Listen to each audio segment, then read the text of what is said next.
why there's only 2 sections in a whole week, well, this might kind of make it more obvious. We are looking at volumes of revolution, and I've reduced it down to 17 questions. And here are 6 different things that can happen when you rotate 1 or 2 curves about an axis. Situation we're going to look at today, one of them at least, is a single curve rotated about the x-axis, which is going to be what we did yesterday. There's an example of it happening here. We'll also look at a single curve being rotated about the y-axis. So that would be something like x equals y squared being rotated about the y-axis. And then we'll take 2 curves and rotate them about the x-axis, and 2 curves, the area between them at least, and rotate them about the y-axis. And then we'll take 2 curves and rotate them about an axis that's parallel to the x-axis. And then we'll take 2 curves and rotate them about a line parallel to the y-axis. There is a lot of permutations here, right? A lot of different things that can happen. What I've done is I've written down which question number each of these situations is. So for instance, when you do question 9, hopefully I got this right, you'll be doing the area between 2 curves, and it'll be rotated about the x-axis. Now the formula that you've got here, this one here, is the formula that you only use in situation 1. These other situations require us to adapt that formula. So it'll be a little bit different when you're doing 2 curves compared to 1. Or if you're doing it about a line that's parallel to the x-axis instead of the x-axis. So this formula is correct, but it's only correct in situations where it's a single curve, and that single curve is being rotated about the x-axis. So far, so good. Right. So let's show you an example of where did we start? Of that question. Here we go.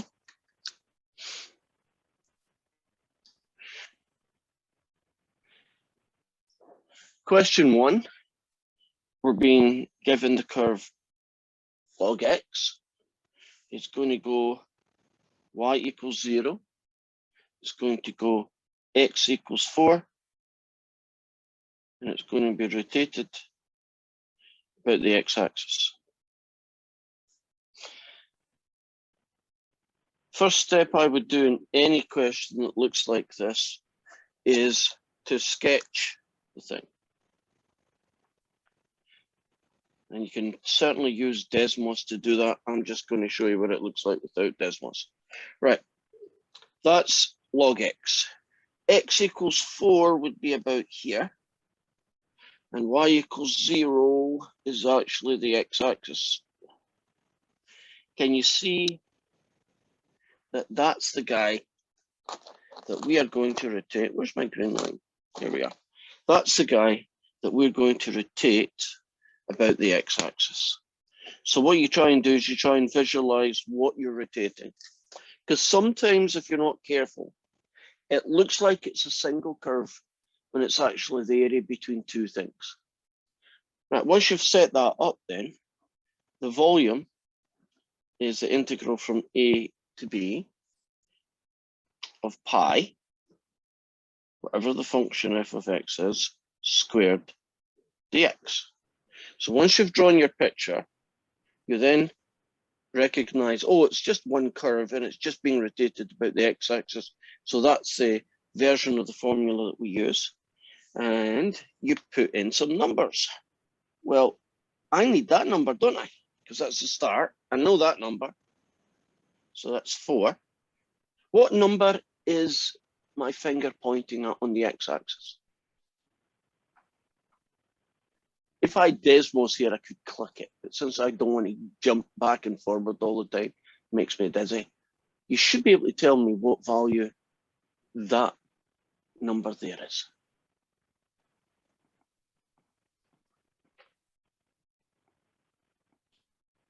Well, let me give you a clue. It's where the log function hits the x-axis and has a value of 0. So what value of x has a log of it that's 0? X is 1. There we go. You know, in Desmos, you just click it and it would tell you. Okay, we got pi and natural log of x squared dx. Now, the next step you would do would be to integrate that. But question 1 stops there. So we'll stop there.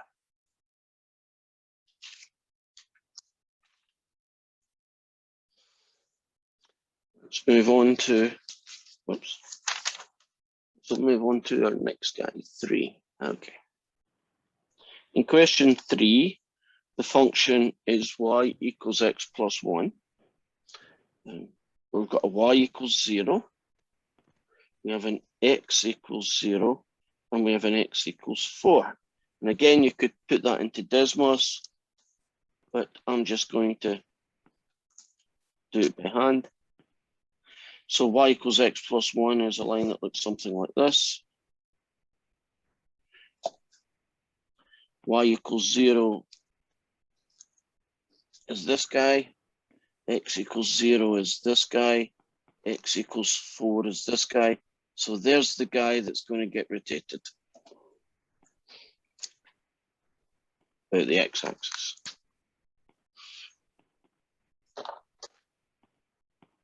Are we okay with how this information becomes this picture? Volume is the integral from the start to finish x values, pi, the function, squared. When we pull out pi, as I always do, integral from 0 to 4, and the function we're going to deal with is x plus 1 squared.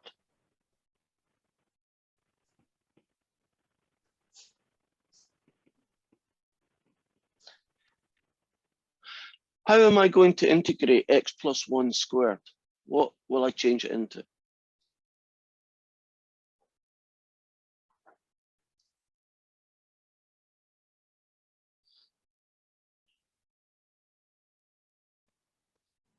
You'd start by foiling it, right? And then integrate from there. Yeah. Technically, I could have done a u sub. If I did a u sub, it would be u equals x plus 1, and that would have worked as well. Now, at this point, can I just do dot, dot, dot, dot, dot?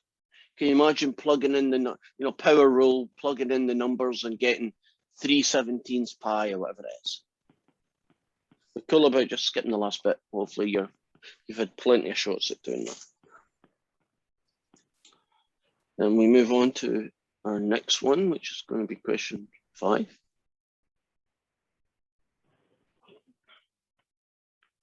Why is that there? Should be question 4. Oh, that explains it.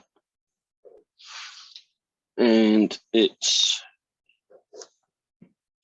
this square root function, y equals 0, x equals 5, and it's about the x-axis.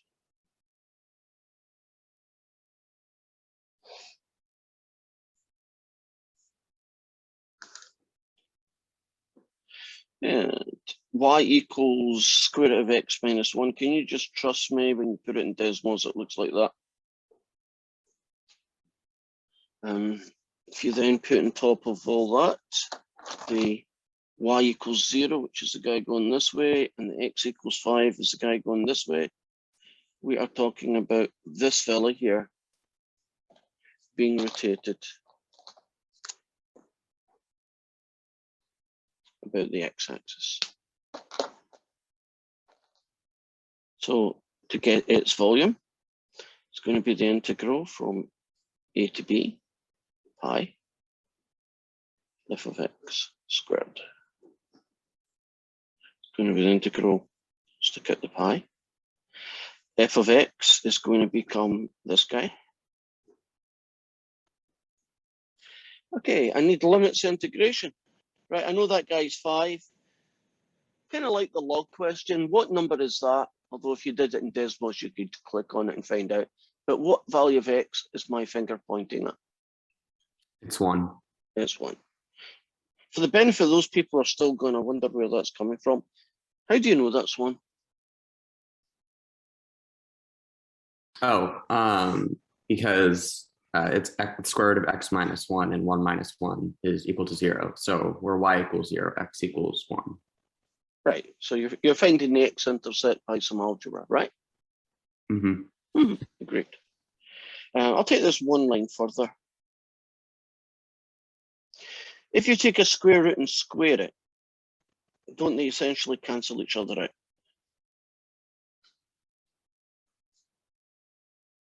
Now, at this point, I'm going to do the dot, dot, dot, dot thing again. Would you agree that's just a power rule and plug in some numbers and you get 3/4 pi or whatever?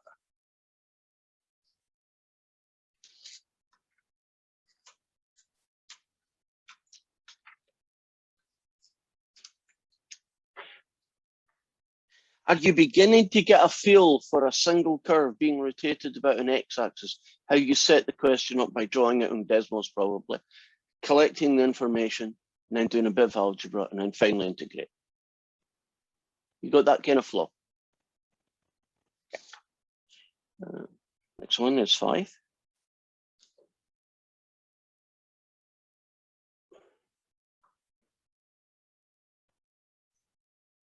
Which I'm not going to bother about. Question 5 is essentially question 4, just,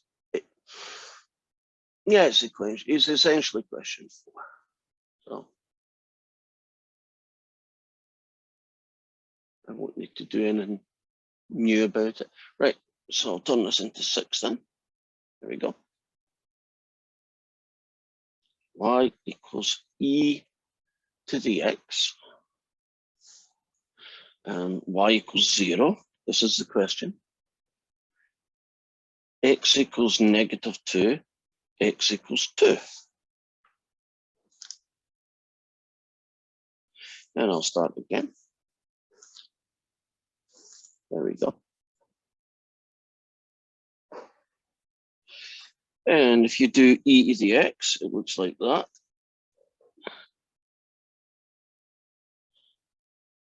If you then do x equals -2, it would be here. X equals +2, it would be here. And y equals 0 is essentially the x-axis. The area that's being rotated about the x-axis is that guy. So we know everything that we need to get the volume. It's going to be the integral from a to b pi f of x squared. It's going to be the integral from -2 to 2. So pi on the outside. E to the x squared.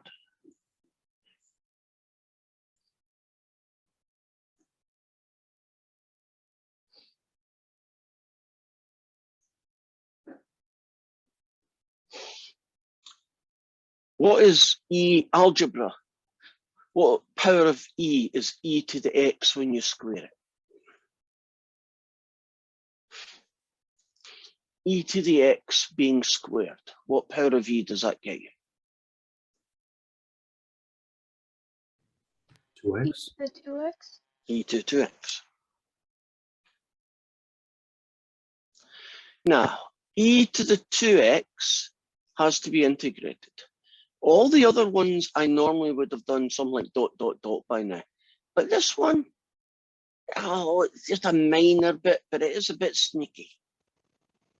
You can use the linear shortcut method, or you could use a u-sub, right? Because sometimes u-subs will appear in some places you don't even think about. What would the u-sub be in this question? 2x. Okay. E is the ugly guy. The ugly guy is your u-sub. Even if the ugly guy is just 2x, what makes you ugly? If you ain't x, you're ugly, basically, right? If you're not an x, you're ugly.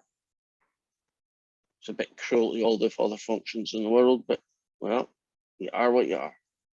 So you differentiate and get 2. You do the crossover. And then you divide both sides by 2 to isolate the dx.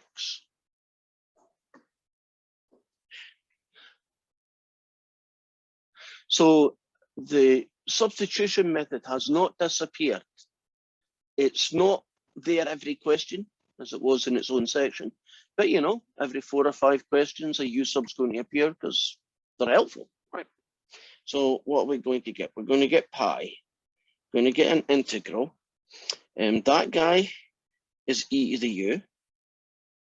And this fella is a half du. I just put it like that. And that then becomes 1/2 e to the u. And that fella becomes 1/2 e to the 2x evaluated at x equals -2 to x equals 2, because that was the limits of integration.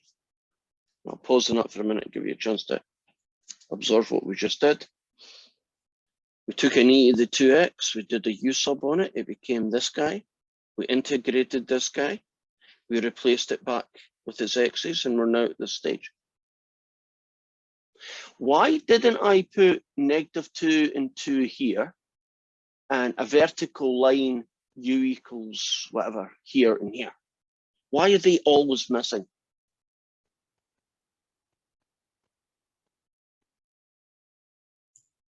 Because u's not your My x's, exactly. So you kind of omit them until you need them again, right? So when things have x's, bring the x's back, right? The 2 and -2. Bring them back once things are x's. In the middle, when you're doing all your u-sub stuff, or you know, whatever it might be, right now it's u-sub, but there are other techniques, we tend to omit the limits of integration, especially if they don't match up with the variable. So if we've changed the variable, we shouldn't really call it -2 and 2 because u is in fact twice x. If I was going to call it that, wouldn't this become 4 and -4? I mean, if I really was going to go that road, and that's more confusion, I think, than help. So when you plug in 2, you got 1/2 e to the 1. Take away 1/2 e to the -1. And I would probably bring out the 1/2 pi and call it e 1/e, and there's your volume. Are you comfortable with that guy? Anything about the first, what is it, 4 questions? So if I gave you a single function and information like we did in these questions, which was basically, if I gave you this information, would you feel comfortable about plugging it into Desmos to see what it looks like, just so you get an idea of start and finish values and what the function's called, and then apply this formula? You feel good about that process? Single curve, rotated about the x-axis, and we are finished. Well, we're finished number 1.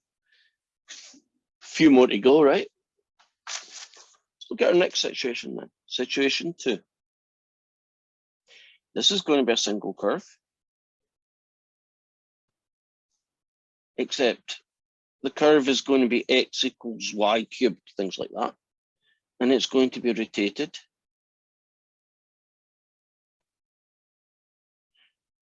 about the y-axis.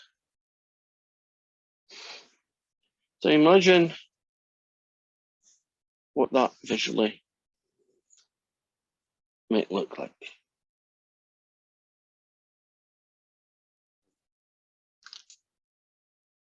So we're going to have a curve, x equals f of y. That curve is going to be rotated about the y-axis. And it's going to be from C to D. So it's essentially, it's going to be that guy. Now, if you rotated that about the y-axis, can you imagine it would look a bit like a solid tumbler turned upside down? It would probably look.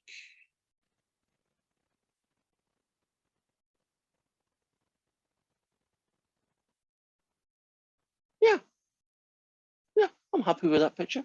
would look something like that. And we're asked to find its volume, as we will be in every single one of these questions.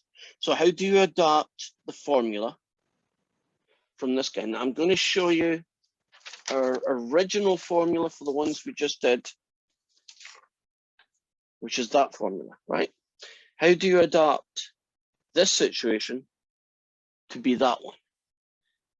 I know you haven't seen it in your life before, but try and use symmetry and common sense. Anybody want to have a shot at it? What do you think the formula is going to look like now?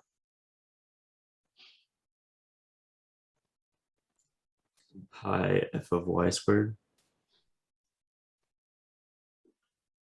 It's a good start. What would the limits of integration be?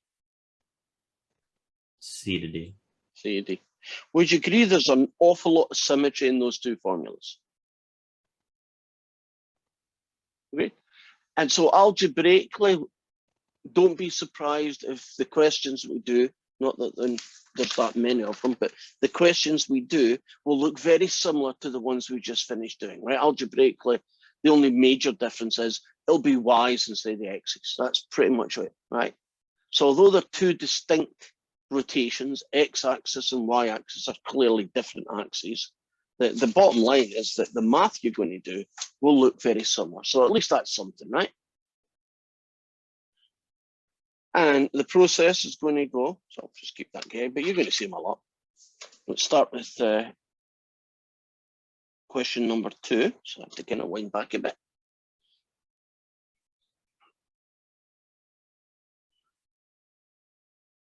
Here we go. In this question number 2, the function is x equals the square root of y minus 1. It's going to be y equals 0, x equals 0, and the clue comes at the end of the question, where they tell you that it's going to be rotated about the y-axis. Do you see that sentence there is the one that tells you what direction it's going, right? To me, anyway. So here's my x-axis, here's my y-axis.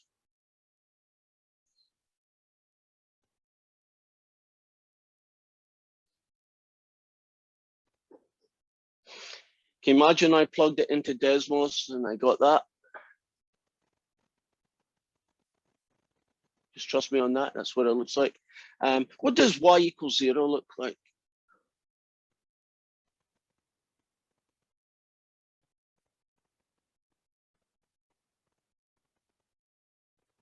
Oh, stop that. Stop that, don't trust me. I don't trust myself here. I'm going to go to Desmos because I'm a little bit suspicious that I've given you the wrong curve. So here we go. It's x equals, it's funny, I shouldn't say that, square root of y minus 1. Oh, I'm good. Okay. Then I'm putting x equals 0 in, and I'm putting y equals 0 in.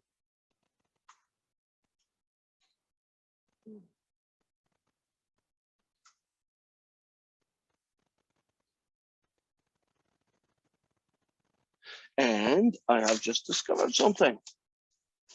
Now I will show you.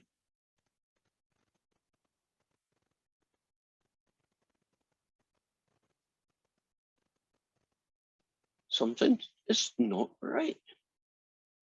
Interesting.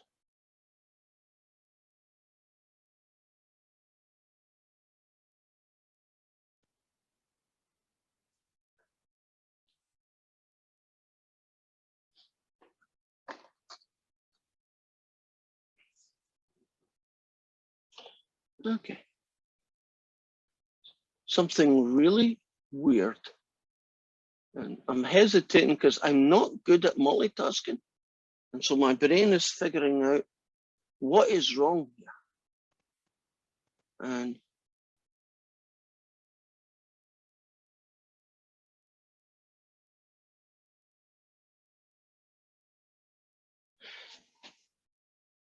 Yes. Okay. Got the answer there, but there's something not right about their answer. What on earth are they doing? Because it doesn't make sense to me. Okay. Can I put that number in 6? Because you, Well, Professor, yes. on Desmos, the problem for number 2, it was x equals the square root of x minus y, and here we're doing y minus 1. So I screwed up in my Desmos picture? No, Yeah, looks I like did. I'm good. Yeah, for number 2, for me, it's 6 minus y, but that's just the randomizer. Oh, it's a randomization, right? I gotcha. Okay, that's my picture, and I'm going to rotate it about the y-axis, and I just cheated and I looked at what they thought the answer would be, and I don't like it, and I'm trying to figure out what they are expecting from that question, and the answer is 0 to 1, and then they do pi, and then they do this guy squared dy. But if you take that shape from 0 to 1 and you rotate it about the y-axis, that's not what you get. That's what's bugging me. This question is not right. And I'm trying to figure out, have I just misinterpreted the question? Well, Professor, yes. well, so for this problem, we're doing y minus an integer within the square roots. On the Desmos problem, it was the integer 6 minus y. Oh. I may have screwed up the question. Okay.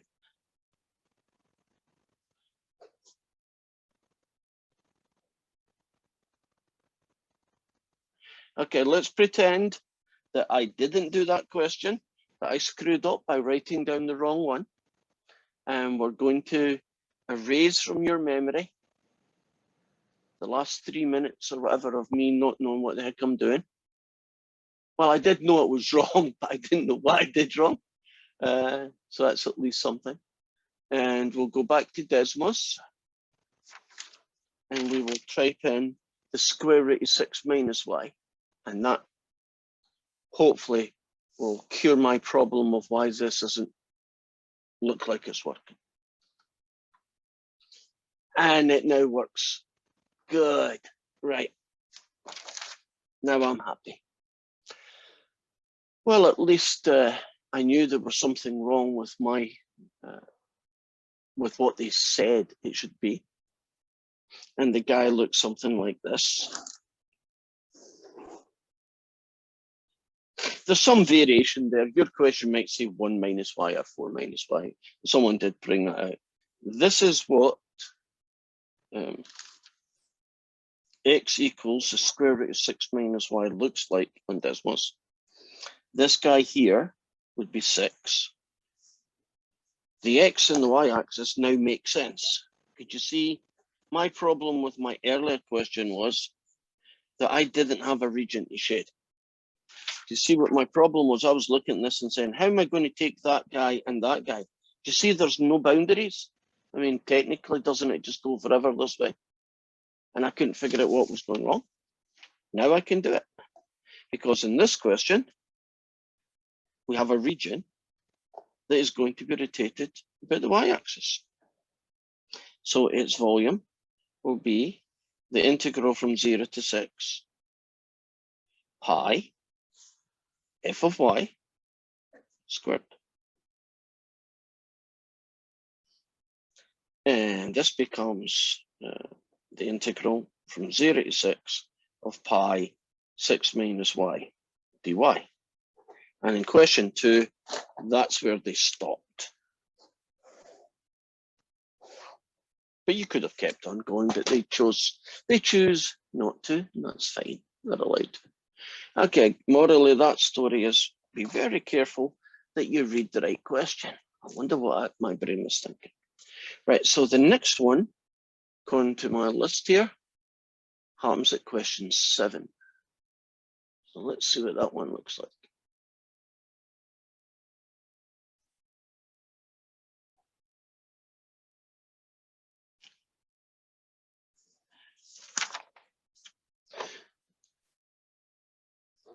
And we have x equals 2 the square root of 3y.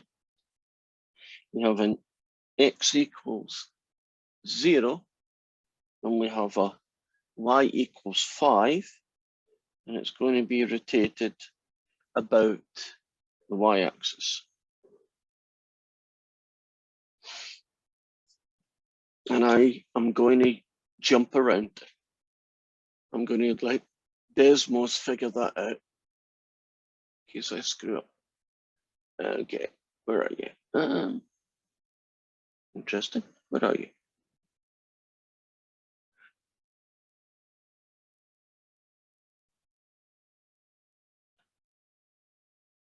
Here we go. So I'm going to plug in 2 times the square root of 3y. X equals 0 is good. Y equals 5. Now, x equals 0 is the y-axis. There's the green guy. Move over a little bit. There we go. X equals 0, y equals 5. So the region that we're rotating is this region in here. So I'll keep that in front of me for a few moments while I do a sketch. And we have x equals 2 square root of 3y. We have an x equals 0, which is this guy. And we have a y equals 5, which is this guy. And that's the region that we are going to rotate about the y-axis. Okay, let's show you what that looks like in my piece of paper.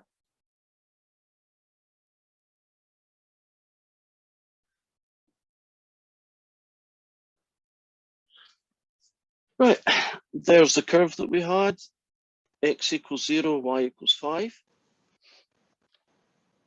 Volume is the integral from c to d of pi f of y squared dy. 0 to 5 are the limits of integration. Put the pi over here. F of y is this guy.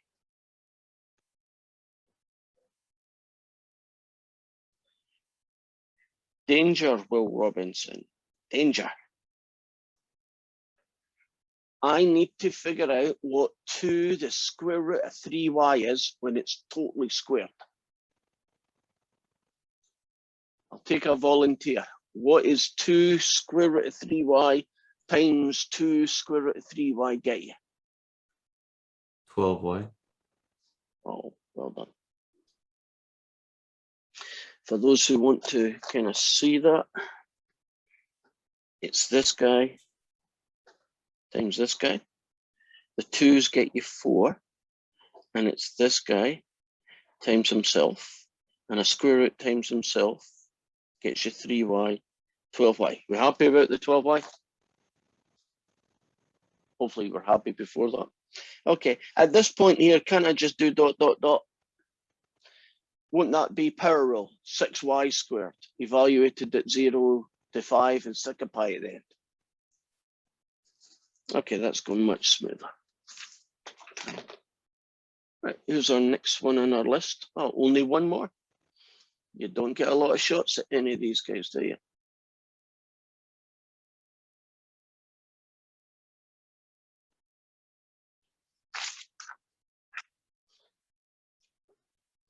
Question 8 has 3x equals y squared, has an x equals 0, has a y equals 5, and it's going to be rotated about the y-axis.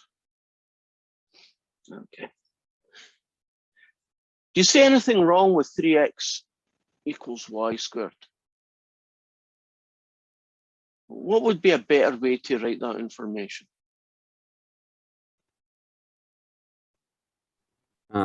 X equals y squared times 1/3.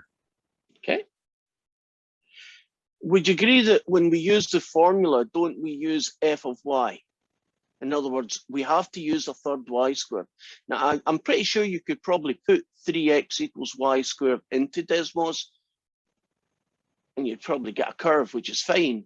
But for the process that we need it to be x on its own equals a function of y. Now, this one I'm going to risk drawing without Desmos. It's always scary when I do things on my own, but I'm going to try it. And so essentially, you're going to have a curve that is like a quadratic, so it's basically going to look something like that. And if you put x equals 0, it's this guy here, and x equals 5 is this guy here. And I'm comfortable with that picture. Are you happy about that shape being rotated? If you're interested, what does it look like? It would probably look something like this. Like a golf tee thing, right? Imagine it rotated. So, its volume is going to be from 0 to 5 pi this guy squared.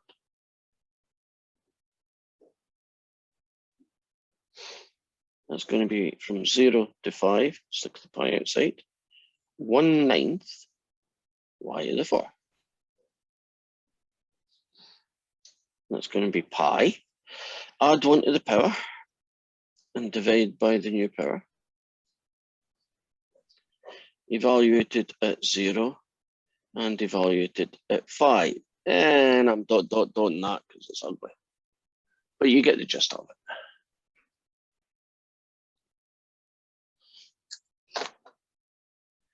So apart from the first question, which I screwed up because I wrote the wrong question down, would you agree that these have the same similar flow to rotating about an x-axis?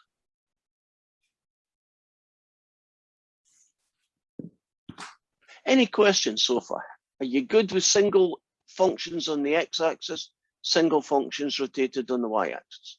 Be comfortable about those two situations? Okay. Then let's move on to number 3. We're going to look at the area between two curves rotated about the x-axis. So we're back to rotating things about the x-axis.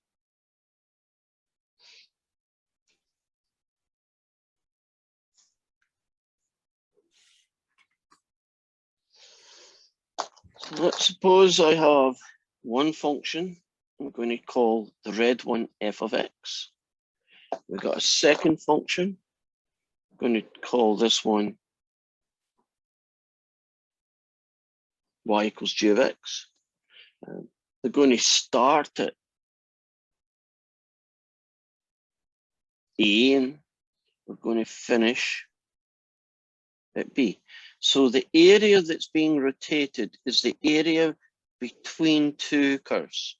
That's what I mean when I say that. Does that definition make sense, right? The area between two distinct curves. And of course, it's going to be rotated about the x-axis. So now we have to adapt our formula. I can find them.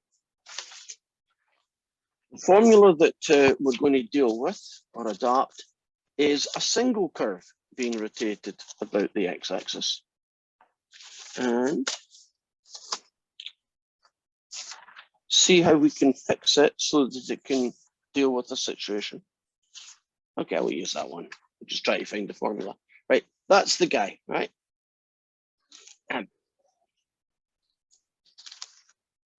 How do you think you could change that to accommodate this new situation? Have you any ideas before I actually show you?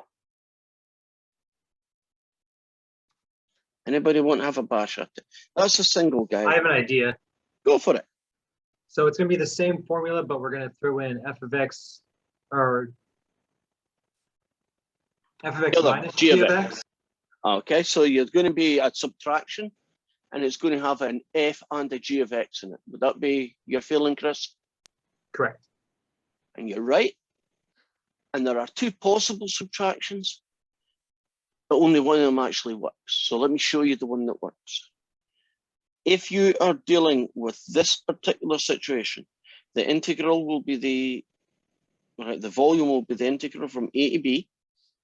I think we'd all agree that's probably obvious. Would you agree that the pi seems reasonable? And there's an f and a g going on.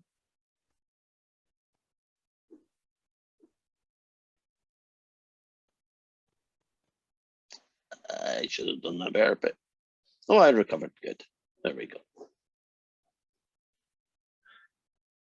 You do subtract, but you notice that you square first before you subtract second. Right.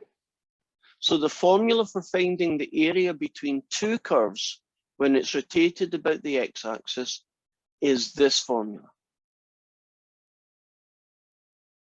Right, for the last few moments, let me try and prove that to you.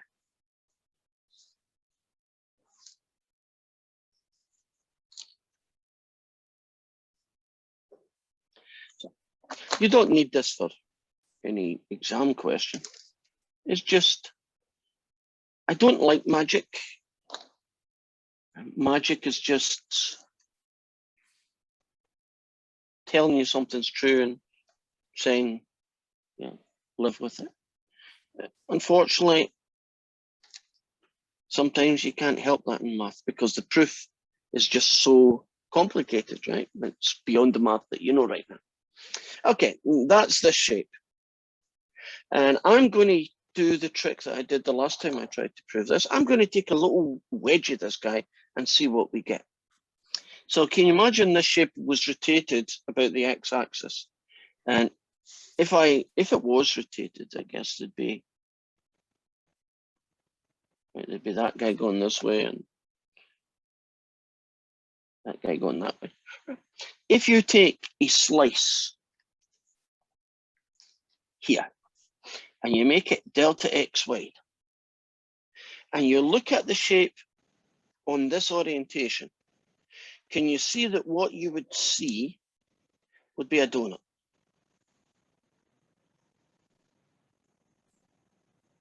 Would that make sense? That one slice, you know, if you made the thing and then you got a saw, you made it out of wood and then you sawed a strip out of it, wouldn't that be a typical strip? Now, that guy is called a donut. It's called a torus as well. That distance there is delta x. And if you want to find the volume of this shape, could you think of it as a cylinder with a cylindrical hole cut in it? Right, big cylinder, take away little cylinder, right? And the distance from here to here is g of x, and the big guy is f of x. So won't the volume be big cylinder, take away small cylinder?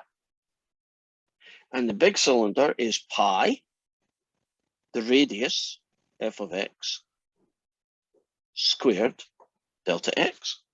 And the small one is pi, g of x, squared delta x. And if you pull out the pi, you have an f of x squared, take away a g of x squared, and you pull out the delta x, but you stick it at the end. Do you see the formula? Pi f of x squared, take away g of x squared, delta x. And can you imagine sum of them to infinity, and when you sum them to infinity, basically you get pi f of x squared, take away g of x squared dx. You see the pieces. This technique is how they come up with a lot of these formulas that you've seen. It's basically you turn them into Riemann sums.